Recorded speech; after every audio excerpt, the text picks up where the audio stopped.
mesdames et messieurs, mon nom est François Payotte. Je vous invite à nous suivre sur les chemins de la conscience, en dehors des sentiers battus de l'habitude, des attitudes et des impressions, en compagnie de mon invité, M. Normand Pinard. Normand, bonjour.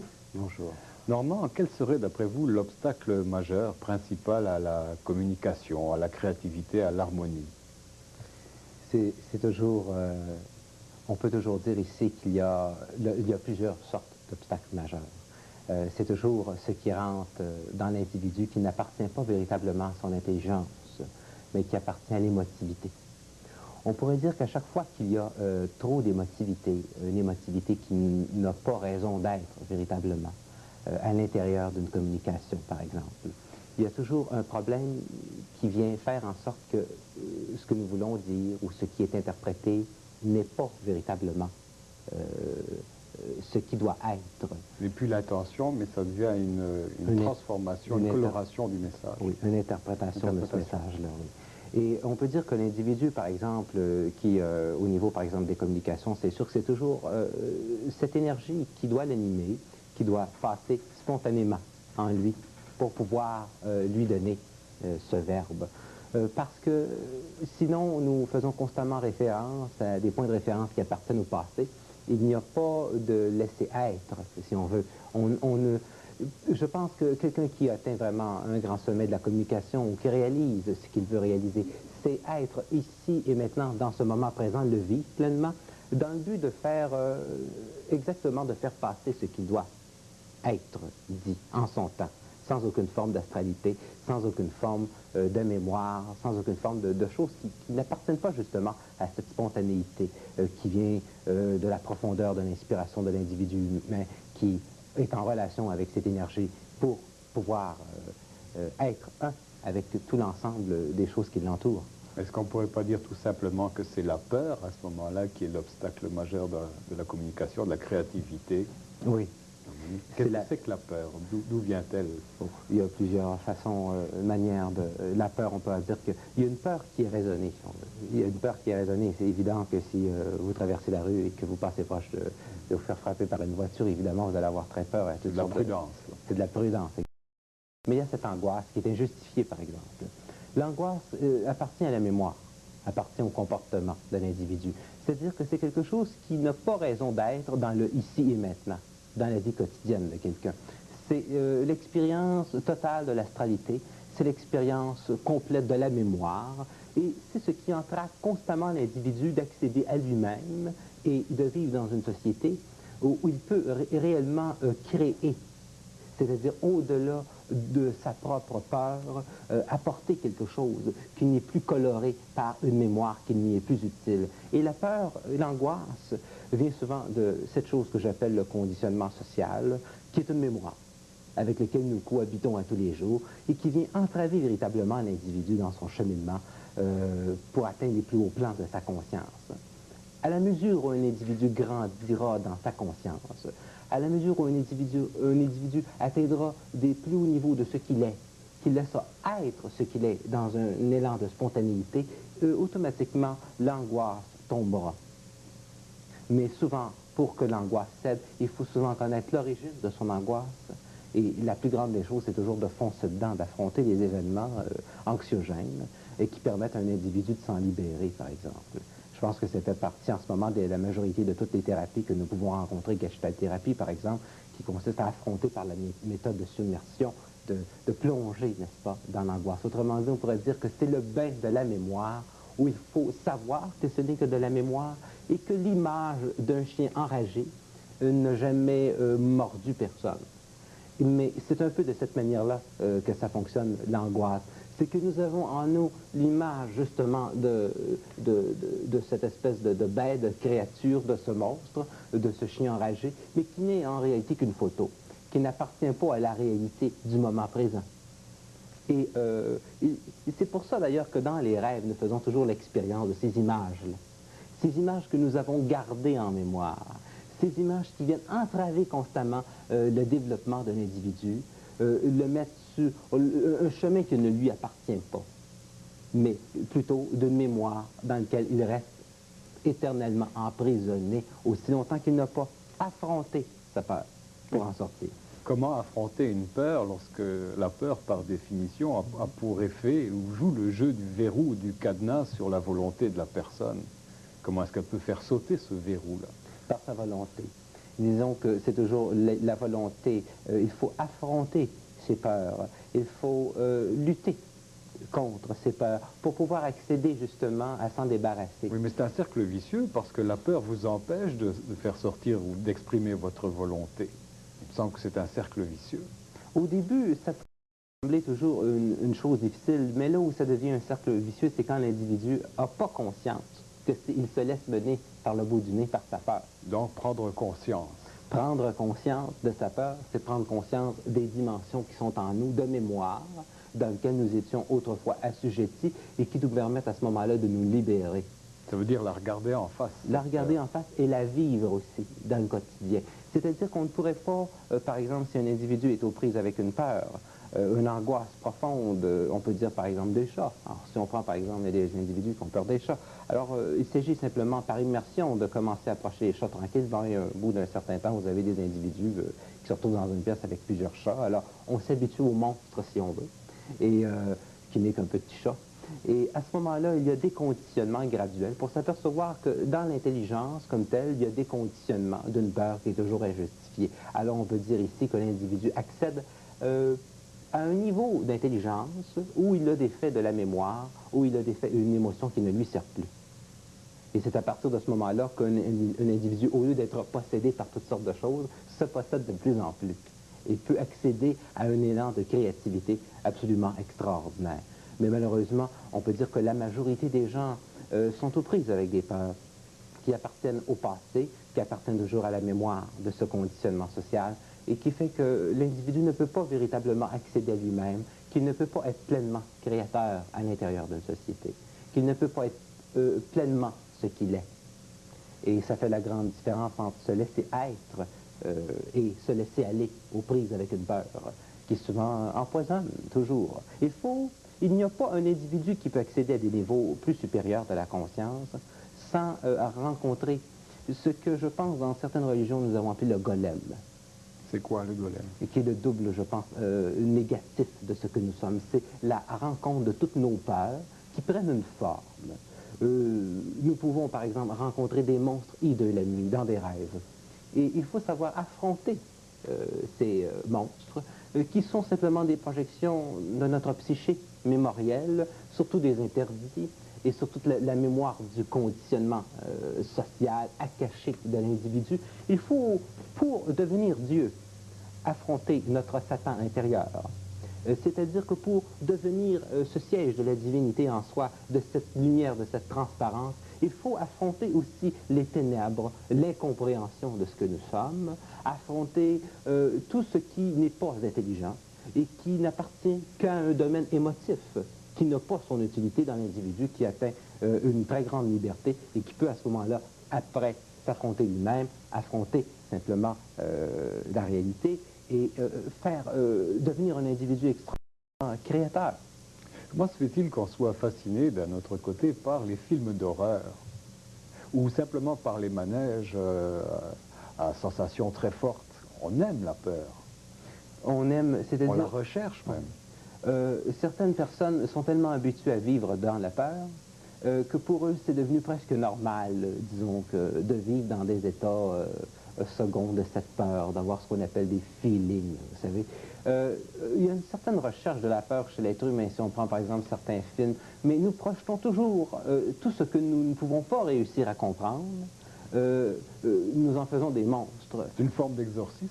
C'est une forme d'exorcisme et le mot est assez juste, effectivement, parce que si vous regardez toute la dimension, par exemple, ésotérique ou occulte, souvent pour la majorité des gens, tout ce qui concerne le domaine occulte ou ésotérique est toujours quelque chose d'épeurant.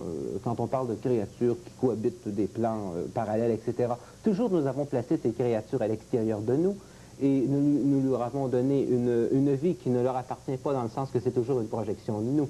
Il ne faut jamais oublier que l'ésotérisme, ou tout ce qui se rattache à la profondeur, on peut appeler ça les sciences occultes, l'ésotérisme, etc., c'est toujours finalement aller faire un travail sur soi, tout simplement. C'est toujours un travail sur soi. Et beaucoup d'individus pensent que les gens qui sont dans l'ésotérisme se promènent avec un grand chapeau pointu et avec une baguette, alors qu'il ne s'agit pas du tout de cette chose-là. C'est toujours un travail sur soi, tout simplement. Mais les gens ont peur. Et cette peur est projetée. C'est-à-dire qu'aussitôt qu'il y a inconnu, il y a peur, il y a angoisse. Et c'est pour ça que lorsque vous regardez des films dans le domaine, par exemple, du surnaturel, ben, vous avez toujours sur les écrans hollywoodiens des monstres, etc., des entités qui vont posséder des individus. Mais il s'agit simplement de peur injustifiée parce que c'est pas comme ça que ça se passe au niveau de la réalité. Mais ces projections sur le grand écran ou le petit écran de toutes ces peurs morbides, est-ce que c'est pas une tentative de l'homme pour essayer d'apprivoiser ces peurs? Ça peut servir ça, oui. Ça peut aider à un moment donné, oui, à un moment donné, mais la peur qui est projetée en ce moment au niveau des écrans de la télévision, si vous regardez, vous avez juste à vous promener dans une soirée d'un poste à l'autre pour vous apercevoir qu'il ne s'agit pas simplement juste des peurs ou des angoisses au niveau, par exemple, de ces entités-là, mais les gens, malheureusement, sont très attirés par tout ce qui est morbide. Il y a une fascination. Il y a une fascination pour tout ce qui est cruel, vous savez, des têtes coupées, etc. Bon, tout le monde a un fusil. Je pense que c'est l'acteur le plus populaire dans le cinéma de tous les temps, c'est le fusil. Alors, que voulez-vous? Les gens ont peur d'eux et ont peur d'eux-mêmes. Mais cette peur que nous avons en nous, nous la cultivons comme un jardin et nous la projetons à l'extérieur de nous quand elle n'est pas comprise. Et quand elle n'est pas comprise, cette peur agit constamment dans des formes qui sont situées à l'extérieur de nous. Et si nous laissons aller ces choses-là, définitivement, ces formes grandiront, ces monstres grandiront, et ils auront de plus en plus d'emprise chez l'être humain. Il sera plus difficile de se défaire de toutes ces formes, parce que la pensée étant énergie pouvant agir sur l'énergie environnante, nous avons définitivement le pouvoir de mettre au monde des peurs qui peuvent se solidifier, même jusqu'à un certain degré, de créer des égrégores de peur. Parce que chaque être humain est un magicien. Et que nous soyons conscients ou pas, ça ne change rien. Chaque être humain possède la faculté d'agir sur la réalité qui l'entoure. Alors, si un individu est psychologiquement tout croche, si un individu est psychologiquement éternellement angoissé, il passera autour de lui des événements qui vont répondre à ce qu'il est et qui vont l'angoisser encore davantage. Mais tous les systèmes de croyances, les systèmes religieux, les philosophies, est-ce que ce n'est pas une façon d'apprivoiser la peur des peurs qui est celle de la mort? Oui, c'est une des peurs, c'est des choses qui ne sont pas comprises. L'inconnu fait toujours peur. Il faut partir toujours à partir de ce principe fantastique que chaque fois que nous n'avons pas expérimenté une chose, cette chose nous fait peur. Et c'est pour ça que j'en reviens toujours à l'immersion. Il s'agit simplement de comprendre un phénomène pour se dégager de la peur. Mais il ne faut pas trouver des excuses pour se dégager de la peur. Il faut vraiment être dans cette intelligence, dans cette énergie qui descend en nous, qui apportera véritablement des réponses.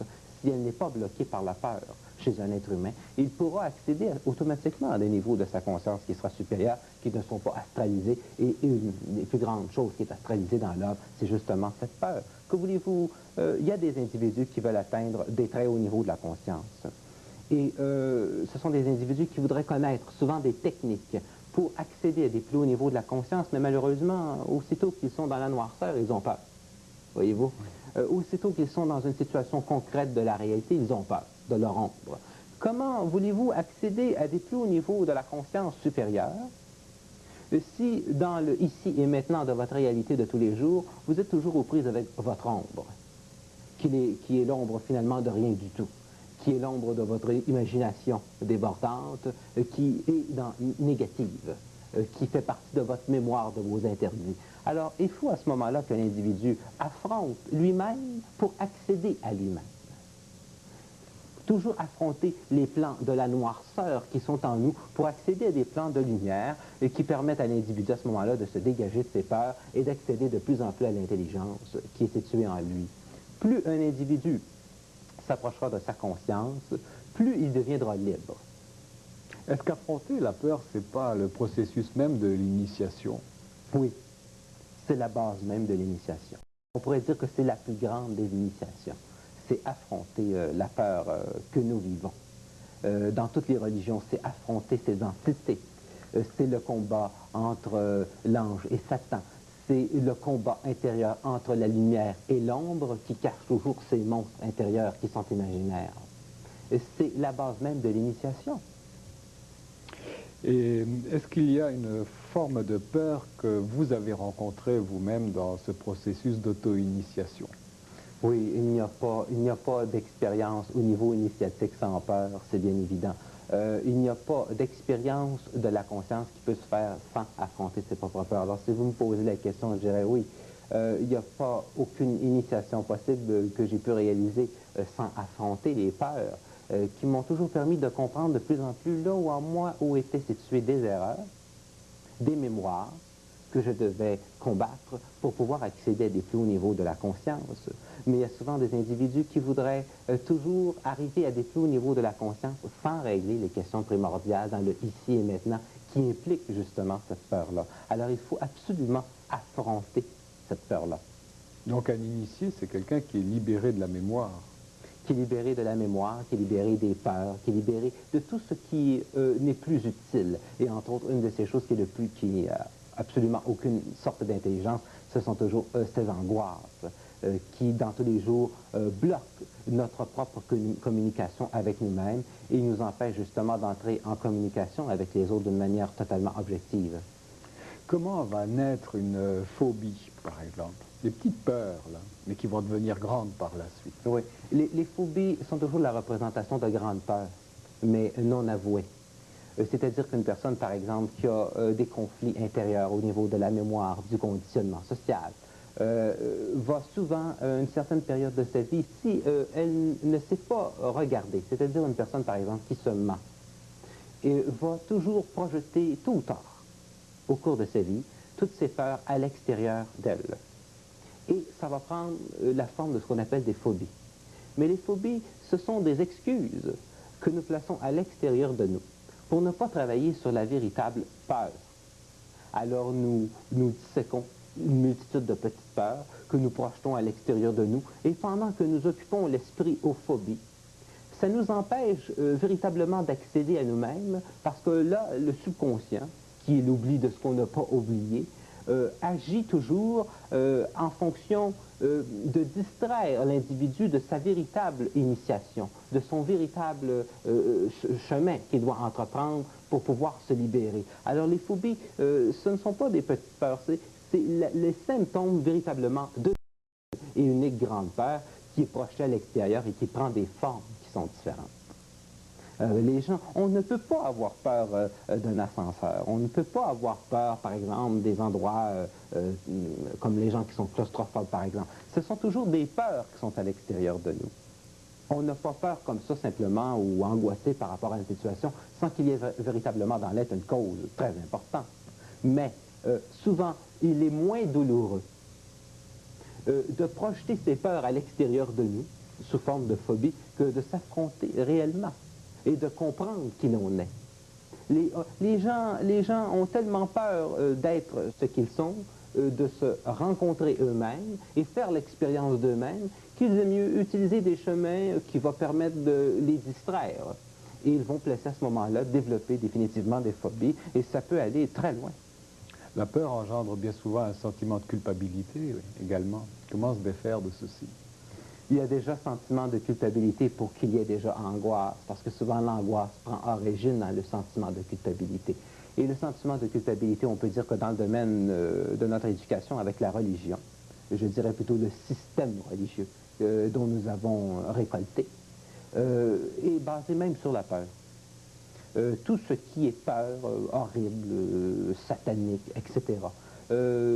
Nous avons hérité, malheureusement, de toute cette mémoire du Dieu qui est très bon et du démon, et toujours en fonction d'une nature qui n'était pas comprise à l'extérieur de l'homme et au niveau d'une nature qui n'appartient pas à l'homme, véritablement. Mais nous avons été là émotifs au lieu d'être intelligents. Et il y a eu à ce moment-là la création, la manifestation de ces peurs. Mais ça vient de notre éducation. C'est l'éducation de l'individu qui... c'est pour ça que je dis, quand il faut se défaire de sa mémoire, il faut absolument arriver à comprendre les choses qui ne sont plus utiles en nous, à affronter ces monstres, à les détruire et accéder vraiment à la plénitude de l'être, de ce que nous sommes. Il n'y a pas de monstre pour une rose. Il n'y a pas de monstre dans un champ de blé, mais il y a un monstre dans l'homme. Parce que l'homme s'est imaginé autrefois qu'il devait y avoir absolument, dans sa grande interrogation par rapport à la nature, cette nature absolument généreuse, il y avait des phénomènes naturels qui n'étaient pas compris.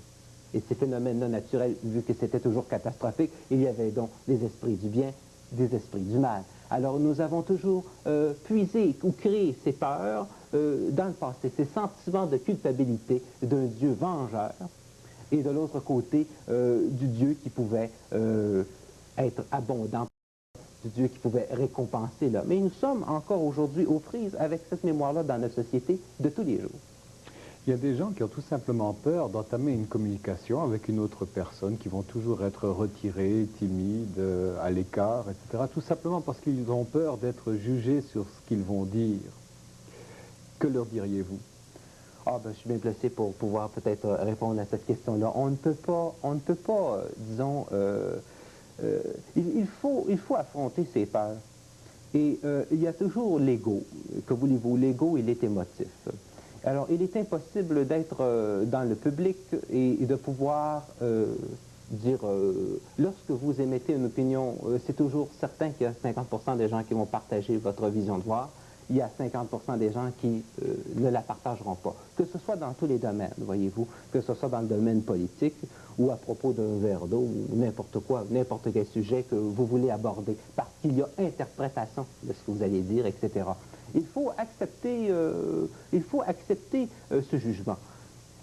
Il faut accepter qu'il y ait des gens qui puissent arriver à penser de manière différente de nous. Qui vont nous permettre souvent de comprendre des choses. Mais souvent même à l'intérieur de la structure dans laquelle certaines personnes fonctionnent, l'ego intervient toujours pour le sécuriser, pour lui dire « tu as raison ». Les pensées qui nous viennent souvent sont toujours des pensées qui vont venir flatter notre ego dans le sens de nous dire que nous avons l'affaire, etc., et que l'autre, lui, il n'a jamais raison. Bon. Alors, à ce moment-là, ce qui se produit, c'est que l'individu met devant lui des mécanismes de défense qui vont l'interdire, si on veut, ou l'arranger pour que son petit scénario, ça se passe très bien, etc., et qu'il n'y ait pas de problème avec sa peur. Alors, c'est plus facile, disons, de ne pas bouger. Parce que bouger ou commettre une action au niveau social implique toujours la possibilité chez l'individu de se faire rejeter. Donc, l'ego d'être mis en question.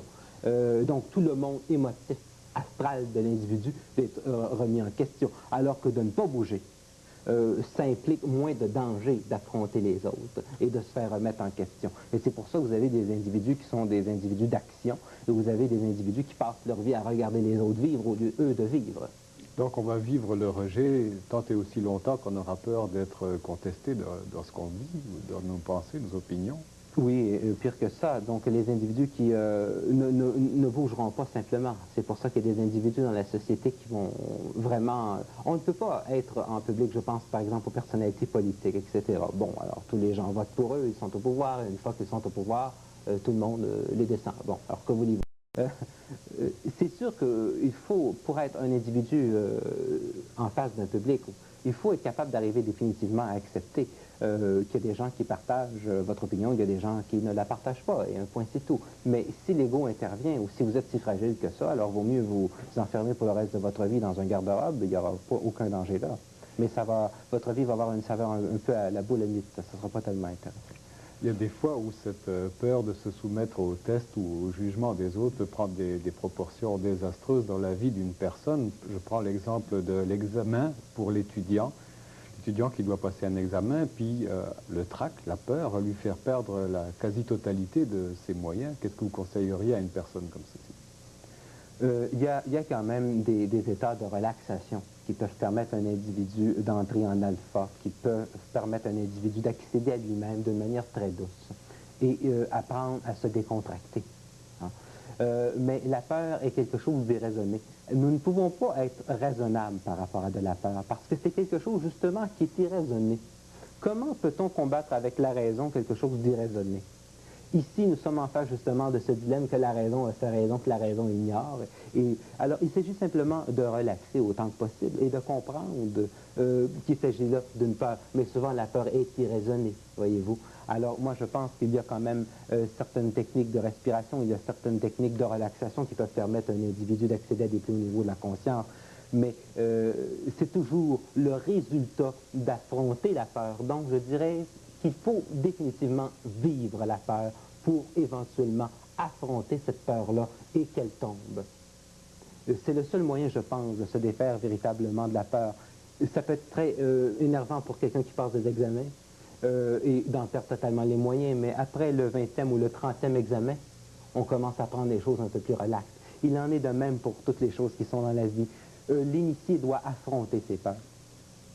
Normand Pinard, je vous remercie infiniment. C'est moi qui vous remercie. Je vous rappelle que M. Normand Pinard donne des consultations privées. Vous pouvez le rejoindre en composant 254 59 19, 254 59 19, et que vous pourrez entendre M. Normand Pinard en conférence publique dans une conférence intitulée « La voie initiatique » le samedi 4 avril à 20h au 140 boulevard Crémazie-Ouest, suite 1107. L'entrée est située sur la rue de Reims, à 2 rues à l'ouest de Saint-Laurent. Si vous désirez nous suggérer des thèmes particuliers d'émissions ou simplement nous faire part de vos commentaires, veuillez nous écrire à CMCL TV, 2830 boulevard Saint-Elzéar Est, Duvernay-Laval, H7E 4P2. Merci d'avoir été des nôtres. À la semaine prochaine.